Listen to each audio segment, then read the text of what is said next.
My dear P3s, I'm just so grateful to be with you within this lesson, and this is the 13th lesson of Literacy 1A, which is Social Studies. I believe you recall very well that we are still dealing with social services, and in the previous lesson, we had started on communication, which we are doing very well, and as I speak right now, I'm communicating to you, and you're also doing the same, maybe to your neighbors and other people. So communication is everywhere. To take you back, I left you with the exercise, which I believe you did. So we are going to quickly go through it so that we can push on to the next lesson. And the first question reads, what term is given to the sending and receiving of messages? That is none other than communication. Question 2, how can a teacher communicate to a parent?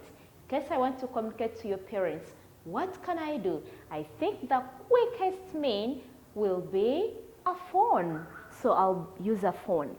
3, why do we send messages to our friends? 1, to know how they are. In case I want to know how my friends are doing, how they are, I'll just send a message. I'll call. I'll talk to them and get to know how they are. Another thing, to have fun, for fun. Sometimes you may be there, you are bored, you are sad, and when you try to talk to a friend, you'll eventually be happy. So it's all about fun too. Question 4, and this was the last question. Name the fastest way of communicating to someone in London. It can be Dubai, Asia, and so on. How can you do that? I think here we use the quickest mean of communication, and that is a phone. So by using a phone.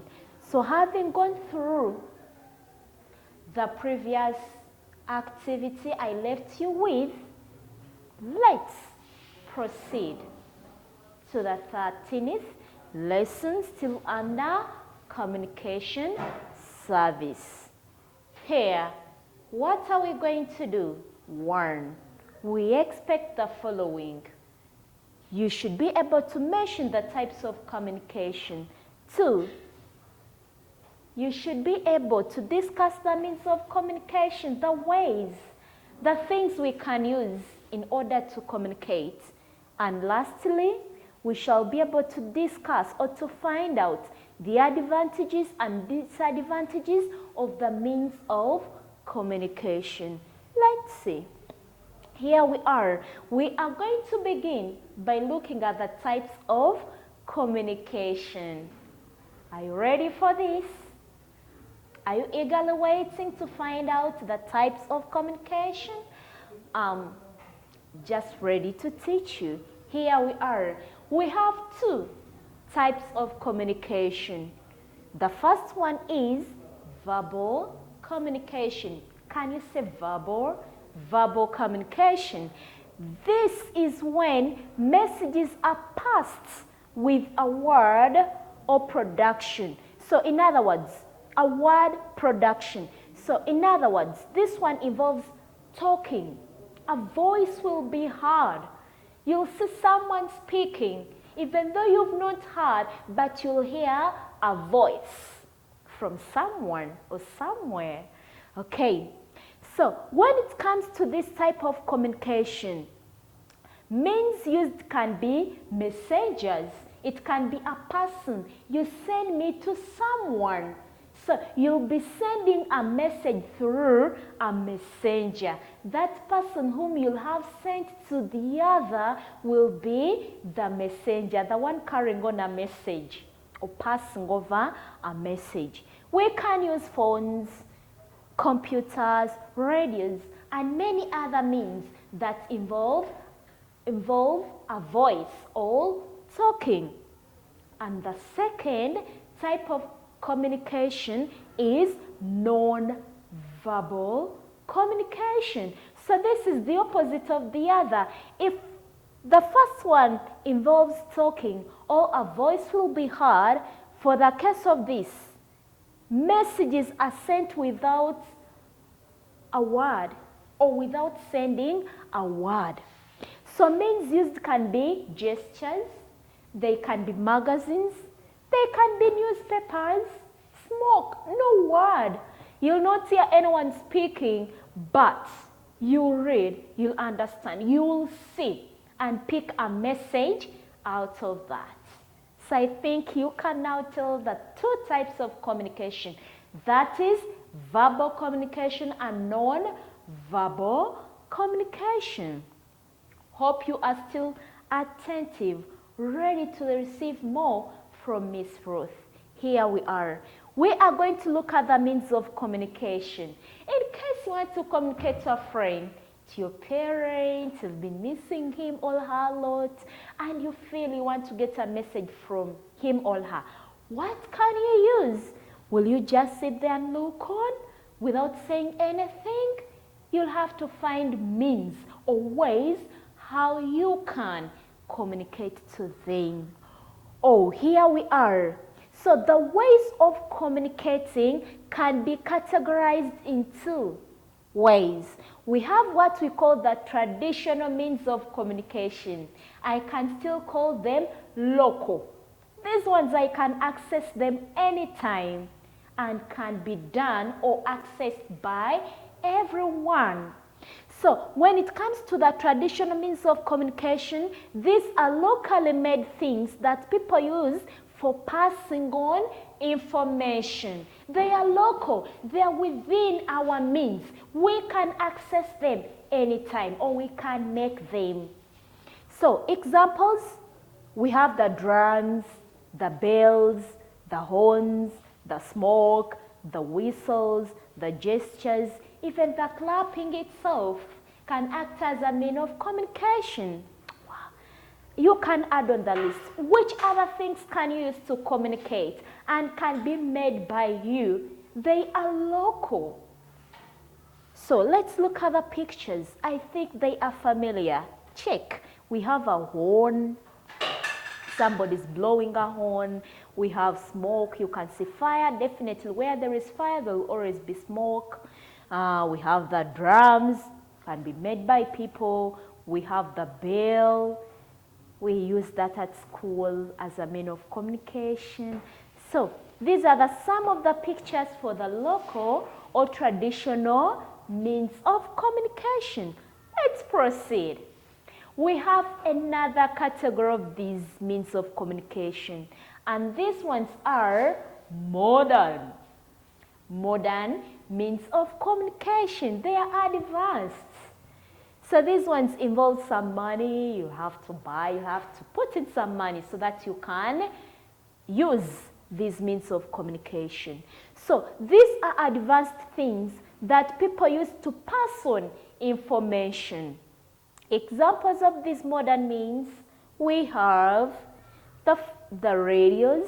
I believe you have these in your homes and your parents bought them. We have the magazines.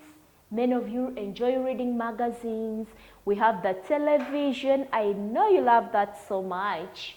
And many of you are watching television so much. From morning to sunset, you are watching, which is not good.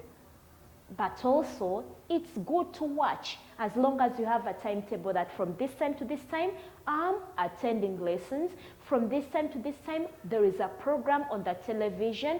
You need somebody to pass on information to you because it is really important to communicate. Or we have computers. Many of you have computers in your homes. You use them to communicate to your friends. You watch different things using them. We have the telephones. Yeah. Some of you have personal telephones. Your parents bought you phones. You have to use them very well. Be careful. Don't start sending messages which are useless. Yeah, so you have to be very careful. So we have the newspapers. Your parents buy newspapers. Unfortunately, some of you don't want to read newspapers. Why? You have to read them. First of all, you improve on your reading skills. You will gain confidence and you'll get to know what is happening in the country. Isn't that great? So, begin reading newspapers, my dear. We have the letters. They are also modern means of communication. Okay, having learned the means of communication which are modern and traditional, let's see these modern means. Let's see some pictures. Let's identify them. We have the phone, the telephone is there. We have the computer. We can also see that it is a television. There is that radio. What could this be? They are newspapers. So these are some of the modern means of communication. Try to identify more. Wow. Here we are. We are to see the advantages of the traditional means of communication. That when I talk about advantages, the importance, the uses, how good are they? Let's see. First of all, they are cheap to buy.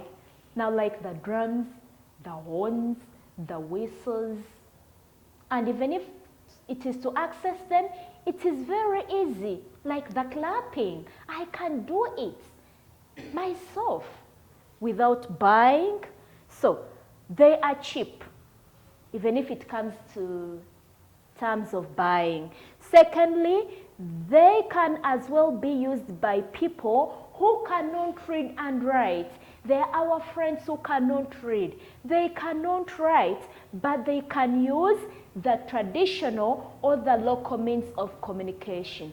Some people cannot read simply because they are blind. But when it comes to some traditional means of communication, they can be helped to communicate. Others have never gone to school and they want to communicate. Who can be there without communicating? It's impossible. So, our friends can also be favored when it comes to the traditional means of communication. Lastly, they don't need electricity for them to work.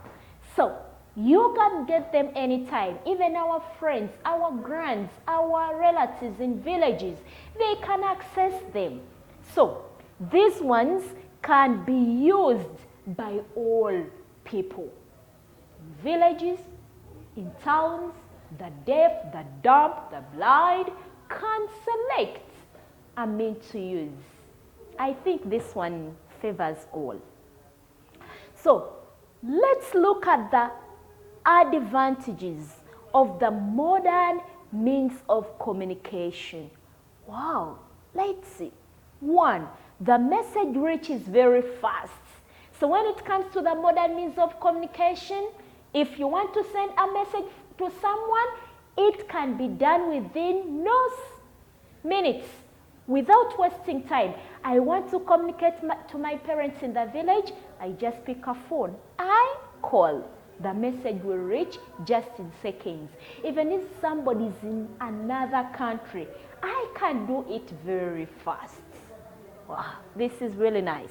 Secondly, the messages don't change.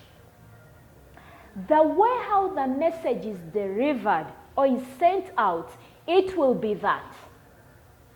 If we are all watching television and we are watching a certain program, we shall all get the same information. So here, the messages do not change. So it's hard to change the message. If I call you using a phone, the message will not change. That's it. So, thirdly, the message can reach many people at the same time. If somebody is in Karamoja, Sudan, and so on, in Kampala, and we are all watching news at 1, we shall all receive that message at the same time. If it is a radio, we shall all receive the message at the same time. So, the message can reach many people at the same time. Though modern means of communication are good and they favor many. They have advantages, but there is another bad side about them. Let's see. First of all, these means are very expensive, my dear. If you don't have money, you may not be able to use them. You may not, because they involve buying, maintenance, there is paying bills. So, not all people can afford or have money to use these means of communication. And they don't favor for some people. Now, like the deaf, the dumb, the blind, they may not be helped in this case. They will be left out. So, you can see. Wow. Having seen all that, we need to do an exercise about this. Remember, we have dealt with the types of communication, which I know you remember very well. Secondly, we looked at the means of communication, which were traditional and modern. And we saw the advantages and the disadvantages. So here we are. I have a simple exercise for 4 numbers, only 1.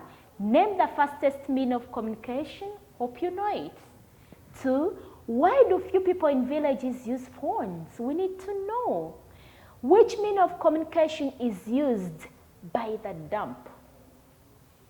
During sports, what do we use?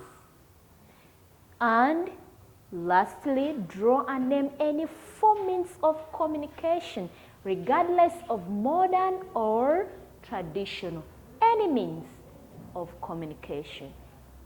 This marks the end of the 13th lesson.